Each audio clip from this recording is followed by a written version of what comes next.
चलिए, लिखा हुआ find equation of a line, एक लाइन का इक्वेशन निकालना है। The point 02 making an angle 2π/3 with the positive x direction, है ना। Also find the equation of line to it and crossing the y axis. देखिए कुछ है नहीं इसमें, ये देखिए हमने यहाँ पर बोला था आपसे कि अगर आप एक रफली डायग्राम बना लेंगे तो क्वेश्चन एकदम ईजी दिखने लगता है आपको, y डैश, ठीक है। एक कोई लाइन ऐसे पास कर रही है, बाद में बताऊंगा भी, एक कोई लाइन ऐसे पास कर रही है जो पॉजिटिव x डायरेक्शन की तरफ से 2π/3 एंगल बना रही है। खैर ये एंगल तो 120 अंश दिखाई दे रहा है, इसलिए इधर से मत बनाइए आप। चलिए कोई बात नहीं, ऐसे बना दीजिए, रफली डायग्राम है ना। ये हो जाएगा 2π/3 और ये जो लाइन है वो कहाँ से पास हो रही है, 0,2 से ये पास हो रही है, ठीक है। पॉइंट स्लोप फॉर्म तो लग सकता है, क्यों? तो यहाँ से देखिए थीटा इक्वल टू कितना दिया हुआ है, 2π/3, यानी m इक्वल टू होता है tan थीटा बराबर क्या, tan 2π/3, यानी tan कितना हो जाएगा, ये 120 अंश की बात कर रहे हैं। ये किसकी बात कर रहे हैं, 120 अंश का, यानी इसको लिखा जा सकता है tan 90 + 30 और ये हो जाएगा -cot 30। वैल्यू कितनी हो गई, -√3 और एक पॉइंट से पास हो रही है ना। तो आप देखिए line is passing through, line is passing through 0,2, है ना। तो आइए, hence the equation is y - y1 का मतलब 2 इक्वल टू m का मतलब √3 और x - 0। ये हो जाएगा y - 2 इक्वल टू -√3x। इधर लाइए इसको, क्या हो जाएगा, √3x + y - 2 equal to 0। This is your answer. पहला आंसर मिला आपको। दूसरा कह रहे हैं, दूसरा and crossing the y axis at a distance of 2 units below the origin. ये ओरिजिन है ना, ये ओरिजिन से बिलो ये 2 यूनिट पर ये डिवाइड कर रहे हैं। तो इस पॉइंट का कोऑर्डिनेट कितना हो जाएगा, 0,-2। अब यही लाइन 0,-2 से पास होना शुरू कर दी। बात समझ पा रहे हैं ना। तो जब आप इसको निकालेंगे तो ये हो जाएगा y माइनस क्या भाई, -2, y1 की वैल्यू यहाँ -2 है, इक्वल टू, खैर -√3 तो होगा ही, और x - 0 मिल गया। यहाँ से मिलेगा y + 2 इक्वल टू क्या, -√3 इधर लाइए, ये हो जाएगा √3 + y और +2, ये क्या हो गया, इक्वल टू 0। ये आपके आंसर हो गए। आप चाहें तो इसको मिला भी सकते हैं, कोई बात रहेगी नहीं इसमें को, ठीक है ना। ये आपके क्वेश्चन, देखिए आंसर चेक कर लीजिए। पा रहे हैं, देखिए the perpendicular from the origin. देखिए मैं एक डायग्राम बना देता हूँ यहाँ, बोला भी हूँ कि एक रफली डायग्राम बनाने से आपका कंसेप्शन बिल्कुल क्लियर हो जाता है। क्यों, y डैश, देखिए the perpendicular from the origin, ये देखिए एक लाइन ऐसे जा रही है, ऐसे ये लाइन जा रही है और इसी लाइन पर एक परपेंडिकुलर डाला गया है, कहाँ से, ओरिजिन से। ये परपेंडिकुलर डाल दिया गया, ये मान लीजिए कौन सा पॉइंट है, O, जिसका कोऑर्डिनेट क्या रहेगा, 0,0, ठीक है। From the origin to line meets at the point, और ये जो पॉइंट है, ये पॉइंट है -2,9 पर जाकर के मीट करता है। इस पॉइंट का नाम आपने क्या रख दिया, AB, और ये BC। नहीं, ये रफली डायग्राम मैं बना रहा हूँ, सेकंड और फर्स्ट की बात अभी नहीं हो रही है, ठीक है। ये C हो गया, ठीक है। तो find the equation of the line, इस लाइन का इक्वेशन बताना है आपको। तो आप देख पा रहे होंगे कि ये जो लाइन है, ये लाइन तो -2,9 से पास हो रही है। बात समझिए, ये लाइन तो -2,9 से पास हो रही है। अगर किसी तरह से इसका ग्रेडियंट हम निकाल लें तो पॉइंट स्लोप फॉर्म से इक्वेशन आ जाएगा इसका, ठीक है। तो निकालने के लिए सबसे पहले हम इस लाइन का स्लोप लेते हैं। किस लाइन का, OA का, ठीक है ना। तो लिखेंगे यहाँ स्लोप ऑफ OA, ध्यान दीजिएगा, स्लोप ऑफ OA इसको मैंने एक सिंबॉलिक रिप्रेजेंटेशन दिया MOA बराबर y2 माइनस y1 यानी 9 माइनस 0 अपान -2 माइनस 0 यानी मिल कितना गया -9/2। क्यों जी? अब आप देख क्या रहे हैं कि इस लाइन पर ये लाइन परपेंडिकुलर है, तो दोनों के ग्रेडियंटों का जो गुणनफल होगा वो -1 के बराबर होगा। आप यहाँ लिख सकते हैं MOA into MBC equal to क्या होगा -1। MOA की वैल्यू हो गई -9/2 इंटू MBC इक्वल टू क्या हो गया -1 माइनस माइनस प्लस यानी MBC इक्वल टू 2/9। आ गया कि नहीं? ग्रेडियंट आ गई। अब इस लाइन के ग्रेडियंट पता है और एक पॉइंट पता है, तो पॉइंट स्लोप फॉर्म लग जाएगा। क्यों? आप यहाँ फिर लगाइए पॉइंट स्लोप फॉर्म। पॉइंट कौन सा? स्लोप फॉर्म से। पॉइंट पता है और स्लोप पता है। लिखेंगे आप y माइनस y1, y1 का मतलब 9। क्यों? और इसके बाद 2/9 और क्या x और ये -2 है तो क्या हो जाएगा +2। हो गया कि नहीं? बड़ी अच्छी बात। 9 का क्रॉस मल्टीप्लाई कर देते हैं। इसमें क्या करना है? क्या मिल जाएगा 9y minus 81 equal to 2x plus क्या हो गया भाई 4। ठीक है, सबको उधर ले जाइए तो हो जाएगा 2x माइनस 9y प्लस 4 अब प्लस क्या 81 इक्वल टू 0।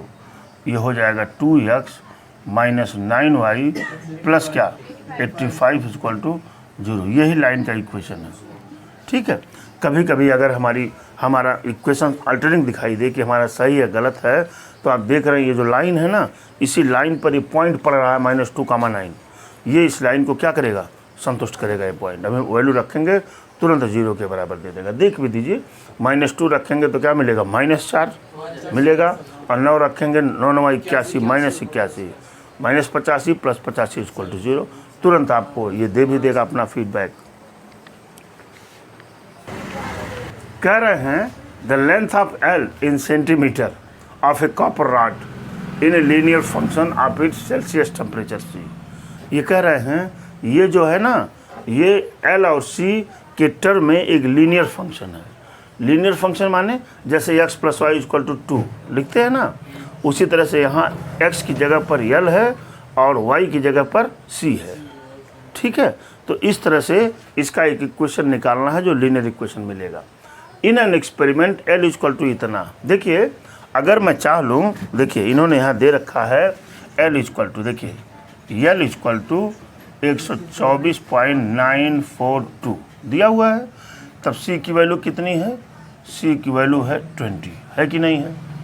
अच्छा, और अगर L इक्वल टू है 154 तो C की वैल्यू क्या है 110 134 ये हो गया आपका। इस तरह से है। आप देखिए कि अगर L को हम x एक्सिस पर कंसिडर कर लें और C को y एक्सिस पर कंसिडर कर लें तो ये कोऑर्डिनेट बन सकता है क्या 124.942 और कामा क्या 20 बन सकता है कि नहीं? और ये क्या बन सकता है 125.134 कामा क्या 110 बन सकता है। अब ये कह रहे हैं कि जरा L और C के फॉर्म में इसका लीनियर इक्वेशन बता दीजिए। तो आप देख रहे हैं ना 2 पॉइंट दिए हुए हैं, 2 पॉइंट फॉर्म से इसका इक्वेशन क्या हो सकता है? निकल सकता है ना। तो आइए अकॉर्डिंग टू कौन सा 2 पॉइंट फॉर्म, क्या फार्मूला है y2 माइनस y1 अपान, और इधर क्या हो जाएगा x माइनस x1 हो जाएगा। अब आप शुरू करिए y माइनस y1। y को कौन सा एक्सिस माने हैं आप? C माने हैं ना y को। अरे भाई हमारी तरफ देखिए, y को क्या माने हैं? C। तो क्या हो जाएगा C माइनस y1 की वैल्यू क्या हो जाएगी 20। बोलिए y2 की वैल्यू 110 होगी कि नहीं, माइनस y2 माइनस y1 की वैल्यू 20 डिवाइडेड बाई x2 माने इतना 0.134 माइनस 942, क्यों जी?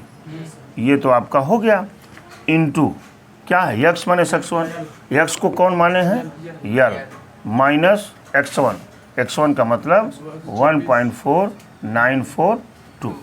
बस इक्वेशन आ चुका है, हमको इसी को सॉल्व कर देना। आइए c माइनस 20 इक्वल टू 110 में से 20 गया, कितना बचेगा 90, डिवाइडेड बाई यहाँ देखिए 4 में से 2 गया 2, क्यों जी? और यहाँ कितना बचा 13 में से 4 गया 9, अच्छा यहाँ बचा 0, ये बचा 1, यहाँ पॉइंट लगा दीजिए, बाकी सब 0 बचेगा, 124 आ जाएगा ना, इतना बच गया। इधर क्या है भाई यल माइनस 124.942 मिल गया होगा आपको। हम चाहें तो इसको इधर भी कर सकते हैं, दोनों को कर सकते हैं ना, तो यहाँ लिख क्या सकते हैं 0.192 अपान क्या 90 और क्या भाई c माइनस 20 हो सकता है ना, ये दोनों को उधर में ले गया और ये बराबर हो जाएगा यल माइनस 124.942 का क्या रहे हैं express L in term of C, L को कम करना है तो एल इक्वल टू, देखिए भाई यल को सी के फॉर्म में निकालना है ना, तो यहाँ से यल इक्वल टू हो जाएगा 0.192 अपान क्या 90, फिर क्या c माइनस 20 प्लस आंसर जरा देख लीजिए, ये हो जाएगा 942, ये आपकी आंसर हो सकती है, ये this is your answer, check कर सकते हैं आप आंसर को। ये कह रहे हैं the owner of milk store finds he can sell 980 litre of milk eight ₹40 per liter and 1220 liters of milk each week at 16 rupees per liter, assuming a linear relationship between selling price and demand. Selling price and demand, देखिए दो चीज़ें हैं इसमें, एक क्या है selling है और दूसरा क्या है डिमांड, ये दो चीज़ें हैं, ठीक है। सेलिंग प्राइस जब क्या है 14 रुपया है ना, तो डिमांड कितना था 980 रुपया, ठीक है। जब 16 रुपया लीटर दूध हुआ तो इसका कितना हो गया 1220, ये हो गया। अगर हम डिमांड को एक्स एक्सिस ले लें और डिमांड को वाई एक्सिस ले लें तो कोऑर्डिनेट बनता हुआ नज़र आ रहा है 14 कामा क्या 980 और यहाँ 16 कामा 1220, क्यों जी? अब 2 पॉइंट स्लोप से इसका लीनियर इक्वेशन नहीं आ जाएगा, आप लिख लीजिए। अच्छा आप इसको क्या मान लीजिए, ये आप एक्स ही मान लीजिए, इसको ये एक्स है, नहीं आप कुछ मत मानिए, ठीक है। तो आप लिखेंगे 2 पॉइंट फ्लो, 2 पॉइंट्स फॉर्म से क्या भाई इक्वेशन है y माइनस y1 बराबर हाँ y2 माइनस y1 अपान x2 माइनस x1 और x माइनस x1 होता ही है। तो आप यहाँ से y माइनस y1 मीन्स 980, क्यों? और y2 मीन्स हो जाएगा 1220 माइनस 980 अपान 16 माइनस 14 और x माइनस x1 मीन्स क्या हो गया 14, बाकी ग्राफ तो यही है। अब ये हो जाएगा y माइनस 980 बराबर 1220 में से कितना बचा 240, क्यों 240 डिवाइडेड बाई 2 क्या हो गया x माइनस 14, क्यों जी? इधर हम सॉल्व कर देते हैं, इसको लिखा हुआ है y minus 980 equal to cut जाएगा, कितना बचेगा 120 x माइनस 14, हो गया ना, हो गया। अब देखिए एक और आइडिया लगाइए, इन्होंने पूछा क्या है selling price, how many litres could he sell weekly at 70 rupees litre. ये कह रहे हैं कि जब 17 रुपीज़ पर लीटर दूध हो जाएगा तब डिमांड कितनी हो जाएगी। तो 17 लीटर दूध, जो लीटर दूध है उसकी जगह पर कौन सी वैल्यू है? हाँ, ये x रुपया है ना, तो जहाँ x है वहाँ क्या रख देंगे? 17 रख देंगे, है ना। तो आप लिखेंगे व्हेन है ना 70 रुपीज़ पर लीटर। हाँ, तो डिमांड इज इक्वल टू कौन सा? डिमांड कितनी है? तो डिमांड मीन्स y, तो y माइनस 980 बराबर 120, और ये हो जाएगा 17 माइनस 14, ठीक है। ये y माइनस 980 बराबर 120 इंटू क्या हो गया 3, यानी y माइनस 980 बराबर 360, यानी y इक्वल टू 360 प्लस कितना 980, ये हो जाएगा 0, 8 से 14 4 और 9 तो 12 1 13, 1340 लीटर, ठीक है। 0 हो गया, 8 से 14 9 3 12, इतना लीटर्स की डिमांड तब हो जाएगी।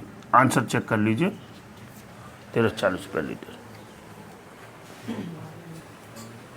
इस तरह से आज यहाँ पर क्वेश्चन नंबर 17 कंप्लीट हुआ। बाकी को हम लोग कल देखेंगे।